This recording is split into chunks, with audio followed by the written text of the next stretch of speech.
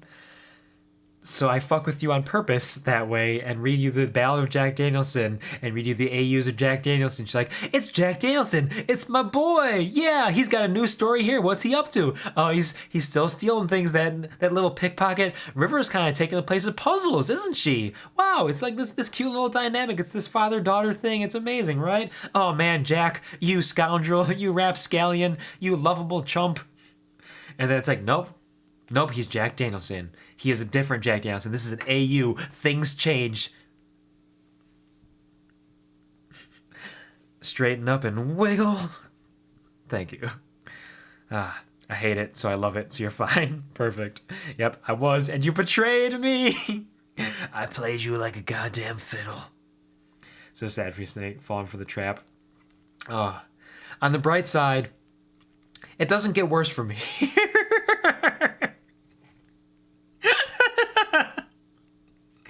How many times can I say that before you stop believing me? It doesn't get worse from here. It can only get better, right? Remember, this is the backstory for a D&D character. Laughing like a maniac. Yeah, I may do that. This is the last chapter, if I recall correctly, though. This is the last chapter because at this point I realized, oh shit, I'm writing the backstory for a D&D character.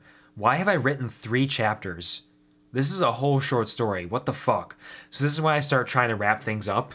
So the climax, chapter 3 is the climax of this. This is the wind down. So you hit the climax and now we're winding down. I can type last chapter. It's the last chapter. Imagine playing D&D with Q and everyone writes their lore. And you drop like 2 paragraphs worth. Yeah, I do stuff like that. You should see me when I'm playing D&D as well. I get like full-on character arcs. I do an incredible job, honestly. I can say that because everybody agrees with me. I've been given so much praise by people, I have to believe it. It's a fun time. Fucking Q here. Honestly, I'd be down for it. Drops a novel. More down than actually playing it. Alright. Chapter 4. Faith. River tears through the streets, weaving in and out of the throngs of people on their way to work, the market, their pretty purpose, and their lovely lives. Stay strong. One final lesson. She peeled through the streets, searching desperately for something, anything, some unknowable person, place, object that could ground her and make sense of what was happening. Tears burning her eyes, she blindly blitzed through the bustling borough. Her name was River Song. One final lesson. She needed a place to relax, to gather her thoughts. She was never going back to that abandoned house, she knew that much. She needed comfort, she needed isolation, she needed the very thing that she had been fighting off for years as the only option now available to soothe her screaming soul. She remembered her mother. One final lesson. The people were too loud, the streets too noisy. It was stifling, smothering, the closeness, the mass of bodies closing in on all sides, the buildings seeming to reach for the skies in an attempt to blot out the sun. Everything in this city conspiring against her to steal her light. You must live. One final lesson. The water was always hers, and hers alone, before Jack. When she had nothing and nobody, in the times when she was most forlorn, most overwhelmed, she could always go to the water to escape the jeers and taunts and sneers and haunting looks of the people plaguing this city. Finally reaching the harbor after what felt like an eternity of dashing through a claustrophobic, anxious nightmare, River dived in without hesitation. As she drifted her way to the seafloor, River hugged her knees to her chest and took a deep breath, closing her eyes. In. Out. In. Out. River bumped softly onto the sandy seafloor. The water had always been a comfortable isolation. The busy sounds of the city near non-existent, muffled, a cozy pressure pushing her on all sides like she was wrapped in a lush plush blanket 10 times her size. It was quiet. She could think. Her tears would wash away and blend together with the water. She was alone. Again. here and now and up on the surface too. Abandoned. Again. Her father, the townsfolk, her mother, society, Jack, everyone abandoned her. Was she cursed? Why must she live like this? You must live. But for what? Why? Why does it have to be like this? What is the point of living a life of suffering and base survival? Who is she doing it for? Stay strong. Why does it always end like this? You aren't alone, my child. The words echoed deep inside the recesses of her mind in a voice not her own. Huh? What? I will never abandon you, so long as you never abandon me. The voice was vaguely familiar, nostalgic even. It brought back memories of all the times she had been on the verge of giving up and had pulled back through, tougher, more determined, cracked, hurt, but ready to fight another day. I will help you achieve your purpose. You have suffered long enough.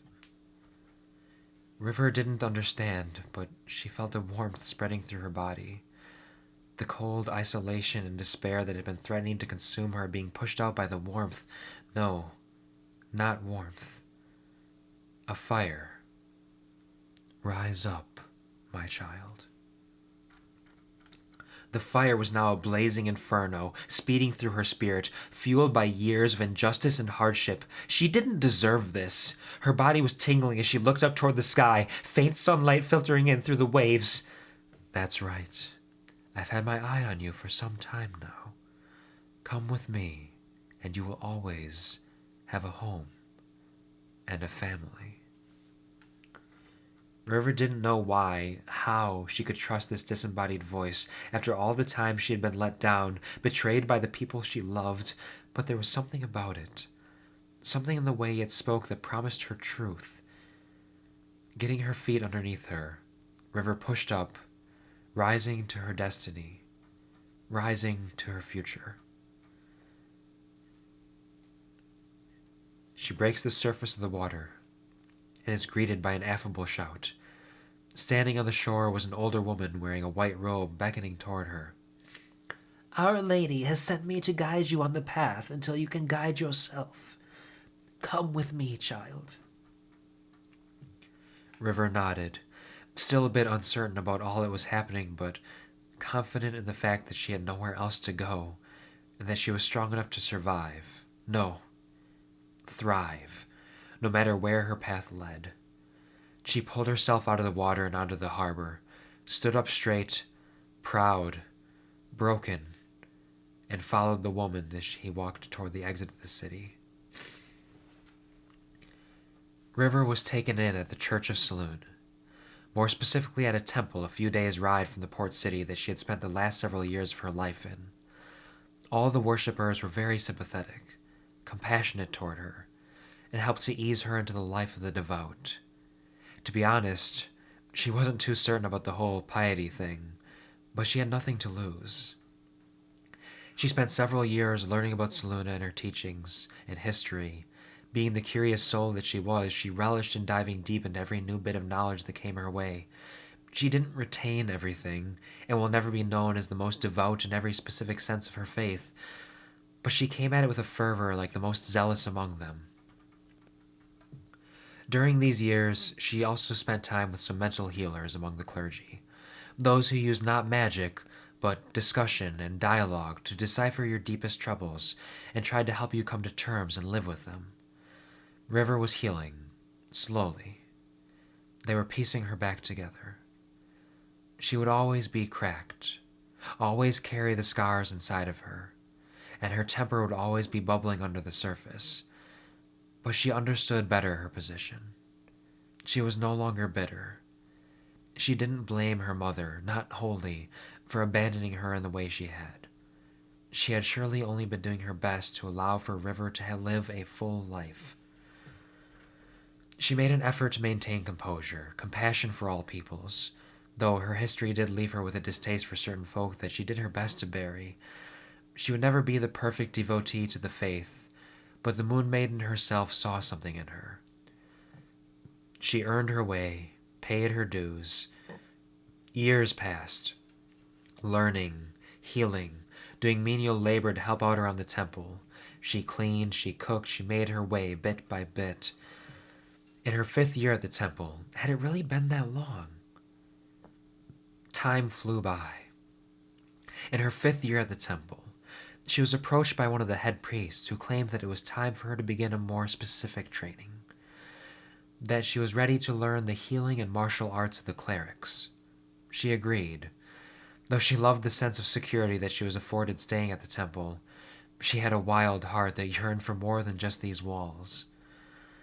River spent another 3 years studying, practicing the arts of divine magic and learning how to defend herself and others properly. She didn't take too well to the moon's hand that the church's faithful generally wielded, though she could manage it just fine. She preferred the tools that she had grown up with, using, but dedicated herself to learning the tools of the trade as she was wont to do, as she needed to do to keep her mind busy and keep moving forward. Always. Over the years, River had grown into a beautiful young woman, reminiscent of her late mother. Her long, waving locks grew midway to her back, dark as the night sky, but still with those faint, ephemeral undercurrents of royal blue, deep as the unknown oceans. Her eyes were the deep, enchanting azure of the southern seas, wide and curious, beholding a determination and strength within that could damn near make even the most powerful of beasts waver in their path. Her skin pale as the full moon, with just the faintest hue of blue painting her in an otherworldly light, the moisture dotting her skin and hair like stars in the sky, glistening and glimmering in the light and giving her the appearance of one who had just recently emerged from the depths of the sea. She was toned, lithe, powerful, to better fulfill the role she was meant to play. She set out with another cleric to get some practice in the field. They traveled from battle to battle, town to town, healing, comforting, protecting as need be. The fire inside of River never went out.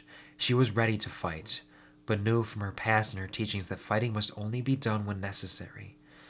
She fought every day against her prejudices, her wounds, her scarred psyche, trying to be the best she could be. It was hard. It would always be hard. She stayed strong. While healing the wounded after one particularly brutal battle, she was approached by a rickety wizard, jittering and bobbling along the path, frazzled hair and unkempt robes. New cleric, eh? Let me give you a gift, expressing our appreciation for your efforts. Praise the gods, am I right? He handed River a tattered scroll. Thank you. I will treasure it always, River lied. After a year and a half of chaperoned cleric work, she was deemed practiced and capable enough to begin her own journey, to begin walking her own path of righteousness and love, to protect those who needed protecting, to ease the suffering of those victims of injustice. She was to raise the banner of the Moon Maiden and take the world by storm. She was to carve her path in destiny, becoming a beacon of hope for the hopeless, and a stalwart ally of the lost, a light in the night, like the full moon shining its guiding light on a land blanketed with shadow. She will rise up, savior of the suffering, advocate of acceptance and love for all. The name her mother had given her was River Song. Fate, faith, hardship, and happenstance forged that song into an anthem.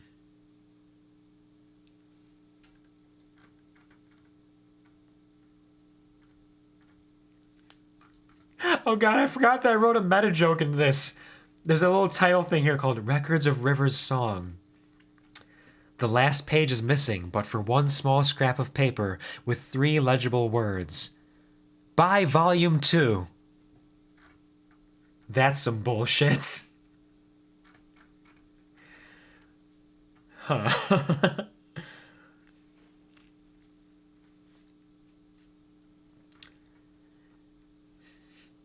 I wrote some details about her life.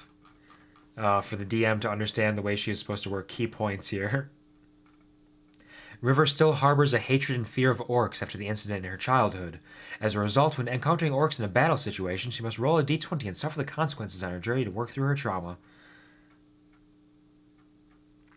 River believes in the goodness inside of people, Despite this, she finds it difficult to fully trust anyone due to the betrayals and inequities she has suffered in the past. If one is able to fully earn her trust, she will be as steadfast and loyal a friend as there ever has been, almost as if she believes that her loyalty and integrity would be enough to outweigh the evil in the world. She will do practically anything for someone that has earned her trust. River has abandonment issues. She fears being left behind or deserted. As a result, she can be rather distant or reserved with people she is working with or has just met. She will warm up to them over time, but the threat of being abandoned will always leave a weight on her heart. She will also refuse to abandon anybody in her care or on her side. River does not trust society to know what is best. After being a victim of the status quo, as such, she will follow her heart rather than the law when applicable. River hates to see people or creatures suffering. Within reason, she will do everything she can to ease the suffering of the victims, whether that involves healing them and tending their wounds, or putting them out of their misery as the situation calls for. She will not leave them unattended. To this day, River hates the word hamburglar with a passion. Hearing it could very easily cause her to fry into a fit of rage, though she has worked hard to keep her composure and do not more than grimace. Mayor McCheese. River has a distaste for gnomes despite understanding now that they are generally unenthusiastic, happy people. She treats them coldly or with a thin illusion of kindness. River hates being called Poppet and will snap at anybody who calls her such. River is mostly indifferent toward her father, though if she ever meets him, she intends to smash his nards as a thank you for leaving her mother while she was pregnant. River is a curious soul, and if given the opportunity to explore something interesting or learn something neat, she will leap at it with a childlike wonder. River is eternally grateful to Selûne for giving her a home and a family that will always be there for her, and even if she doesn't perfectly follow all of Selûne's teachings about equality and love for all, she will never abandon the goddess and will follow her explicit instructions she is given.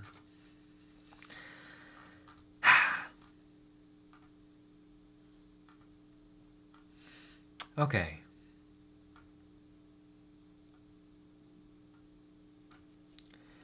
Alright, comfy again. Cookie and tea, I'm ready. Nom nom. Okay, will she marry the doctor in the end? Do we get a good ending? God, my heart. Welcome back, Stream Elements. Good timing. God, I'm crying. I like Stream Elements. They stayed here for the entire stream. Stream Elements is a bro. What a Chad. They are really nice. True. Love you, Stream Elements. Always good to see you. Real Chad. Always hear the best encouraging words. Rise up. When will this... Oh, wait. Wrong. Sorry. God, tears. I need a hug. I don't have a hug emote, sadly, but I'm hugging you. Oh. Here you go. Thank you. Thank you. Me too. Bitter, better, better. Give me the hugs. Girl, girl, girl, girl, girl. Thank you. So big and so strong, protect the girl. That is a fact. Big, strong, and fast. Facts. Ready to protect. True, true. Rise up. Big girl, strong girl, fast girl. The end. Wow, Q. That's awesome. Get fucked, Past Q. Thank you. I like how Past Q thinks. Same. He was big brain. You're right, Stream Elements. Big brain. It's fine. Please continue to enjoy your lurk. Your presence is always valid. We love you, Stream Elements. See you soon. Great. Now I can't eat hamburgers again. Great. It was if I was your GM, how often can he say River? I'd fucking love you. These directions are so good. Thank you. That was a lot. None of my backstories ever reached that level again because I realized I made a mistake. It's a wonderful short story. In theory, I think it's got some good stuff going for it, but it is not really good for that setting. My DM was not exactly thrilled with it. He was like, oh man, this is a lot. Why'd you write so much? Goddamn. So I've kept it relatively short since then for all my other backstories. I'll read all of those someday as well, because there's some good stuff in there. Well, it was great. Loved it. Thank you. I'm glad you all got as attached to River as I did. I just wanted her to be happy. And I was also the one who hurt her, though. But I just wanted her to be happy. We're not behind on New Year, right? Nope, we got 15 minutes. No, I guess. Ah, what a good girl. Sweet, innocent child. Doesn't deserve this. Doesn't deserve this bullshit. I didn't know how it would react in that game if I ever ran into Jack Danielson.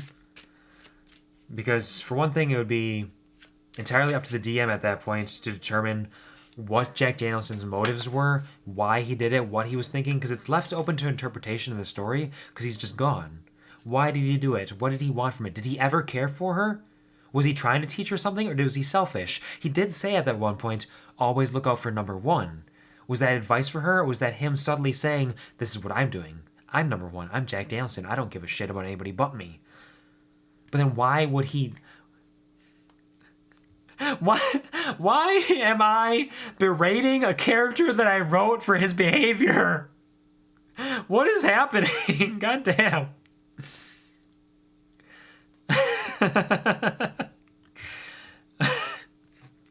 Which game are we shuffling? These are the blue limited edition bicycle cards. Did anyone pick a card today or yesterday, or you know what I mean? Yeah, Loco got a card. He picked the 9 of clubs. We need a part 2, clearly. I think it is much better that we don't know. Yeah, it leaves it open to interpretation, for sure. Man, I get worked up about Jack Danielson, let me tell you what. That motherfucker. Nice. Bike cards. Steak, I need to know. I want a bike card. Yeah, we got 15 minutes here. Bike? Bike time? Bike card, bike time, bike card, bike time.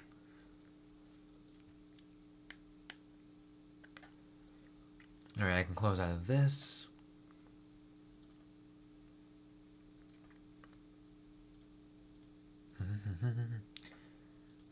Jesus, I love it here. It's a very unique place. What a time to be alive.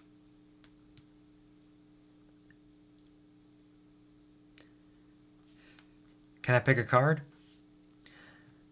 I don't know, sweet. I did make it a channel point redeem now. So you might have to spend some qubits if you want a card.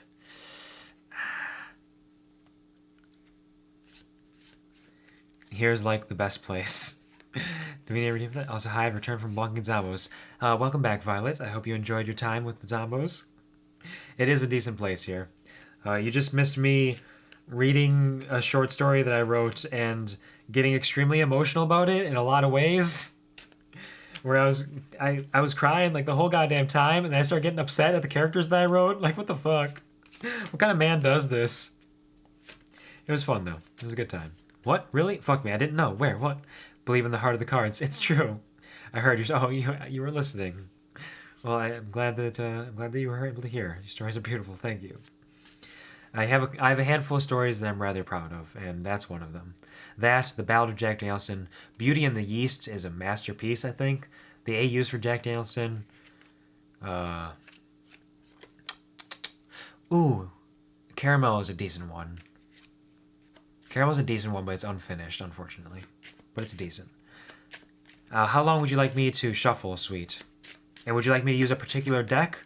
Or are you just okay with me using the blue bicycle cards? I have red bicycle cards, I have green bicycle cards, they're eco-friendly, and a Princess Bride deck. Me and Sweet cried and hugged and thought of Baba. I see. Yes, we did. Welcome back, while I'm searching for the cards. Hope you bonked. I want the bike cards. What? Slow down. What? I have 4 decks of cards. I have blue bicycle limited edition cards. I have red... Oh, these might not even be bicycle cards. I have red cards. I have green eco-friendly cards. And Princess Bride cards.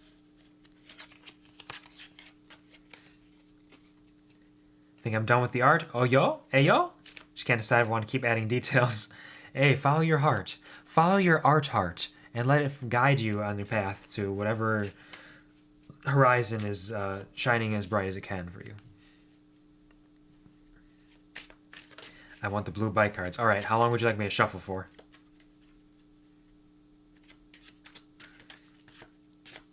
I want to hear the shuffling a little bit longer. All right, I'll just keep going for now.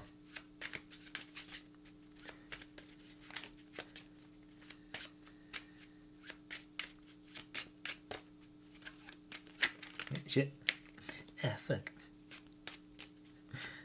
Good ASMR. I love it. Sorry. What, you can't see the cards? What are you trying to say? What are you trying to say, sweet? You can't see the cards? If you don't like it, it sucks for you. Yeah, she did spend 700 or 676 qubits on this, so, you know, gotta give the people what they want.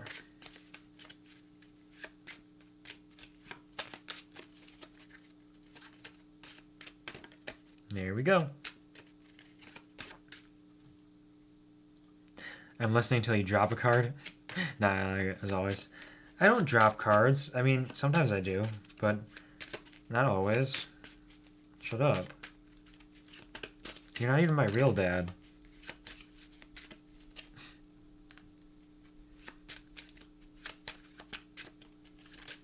Okay, I might have dropped a card. In fact, I dropped 2. Oh, damn, lunch ready. Now I'm the fucked one. Lunch, lunch, lunch, lunch, lunch. Did you want one of the cards I dropped, or did you just want me to stop shuffling at that point? Oh boy. Perfect timing. He'll be here when you're done, sweet. Want the drop card. Alright. Funnily enough, one of the dropped cards is actually the 9 of clubs, which is the same card that Loco got when I shuffled for him. That's fucking insane. The other one is the King of Spades. So you can take the 9 of clubs, because clearly the 9 of clubs has some importance to it today. Or you can take the King of Spades.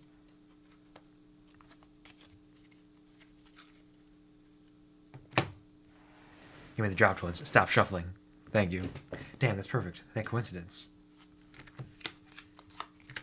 Here, I got this. I know how to do this.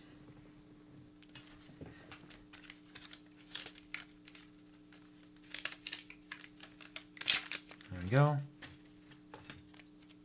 And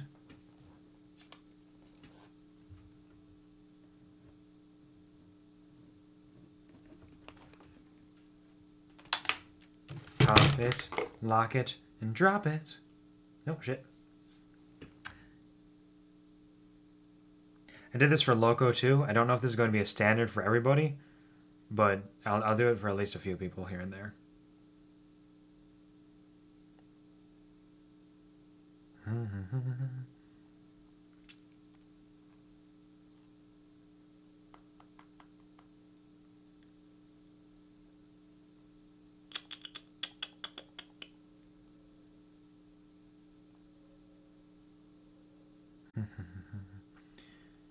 I have to find